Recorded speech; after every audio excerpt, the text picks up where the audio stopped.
Ada loh, suami yang hidup bersama dengan istrinya. Bukan karena dia cinta, tapi karena dia tahu istrinya bisa dimanfaatkan. Terdengar kejam kan? Tapi faktanya ada. Kamu mau tahu ciri-ciri suami yang hidup bersamamu karena dia tahu kamu bisa dimanfaatkan, bukan karena cinta. Sini, biar aku kasih tahu. Ayo, duduk bersama. Ciri-ciri yang pertama, dalam keadaan sehari-harinya, dia cuek, dingin, dan gak peduli sama istrinya. Tapi coba ketika ada maunya, ada perlunya sama istrinya, oh, dia berubah menjadi suami yang bucin, perhatian, romantis. Dan pada saat seperti ini, kamu sering berpikir bahwasanya, oh suamiku pasti sudah berubah. Tapi tidak, dia tidak berubah. Dan dia melakukan itu bukan karena cinta, tapi karena dia lagi ada perlunya. Biasanya, laki-laki seperti ini, kalau dia sudah mendapatkan apa yang dia mau, dia akan kembali sikapnya ke pengaturan awal.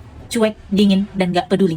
Yang kedua, sikapnya ditentukan keadaanmu. Maka kamu harus perhatikan saat keadaan kamu sakit atau sehat, keadaan kamu senang atau susah, perhatikan dia seperti apa kepadamu. Biasanya laki-laki seperti ini akan ada padamu pada saat keadaanmu baik-baik saja. Tapi jika kamu sakit dan kesusahan dan kamu membutuhkannya, disitulah kamu lihat betapa kejamnya dia. Dia mengabaikan, bahkan tidak mempedulikanmu karena dia tahu kamu lagi sakit dan kamu lagi susah dan dia tidak bisa mengandalkanmu. Dan disitulah harusnya kamu benar-benar sadar bahwa dia tidak pernah benar-benar ada dan mencintai kamu. Yang ketiga, kebanyakan menuntut dalam rumah tangga. Kasar-kasarnya ya, dalam rumah tangga itu kalian berganti peran. Kamu yang jadinya seperti seorang suami dan dia berlagak seperti seorang istri. Kamu yang selalu dituntut untuk selalu mengerti dan memahaminya. Kamu yang selalu dituntut supaya selalu ada buatnya dalam semua situasi. Kamu dituntut harus selalu mengalah padanya, padahal dia tidak pernah melakukan hal yang sama terhadapmu. Yang keempat, kamu dituntut dan kamu diharuskan selalu ada dan peduli terhadap keluarganya, padahal dia sendiri tidak pernah peduli terhadap keluarga istrinya. Dan parah-parahnya lagi, ada suami yang bahkan mencoba untuk menjauhkan istrinya dari keluarga pihak istrinya. Yang kelima, pelit dan perhitungan.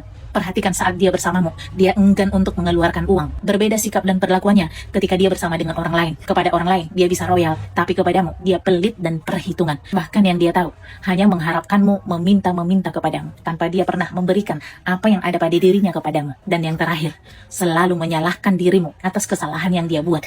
Bahkan parahnya ketika dia ketahuan selingkuh dan berkhianat di belakangmu, kamu justru yang disalahkan akan perbuatannya itu. Dia bilang bahwa aku kan seperti ini gara-gara kamu. Nah, ujung-ujungnya apa? Ujung-ujungnya, kamu yang merasa bersalah atas kesalahan yang dia buat.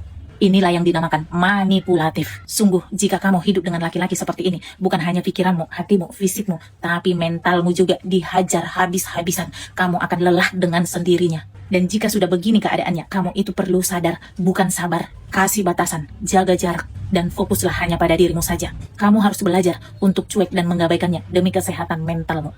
Oke?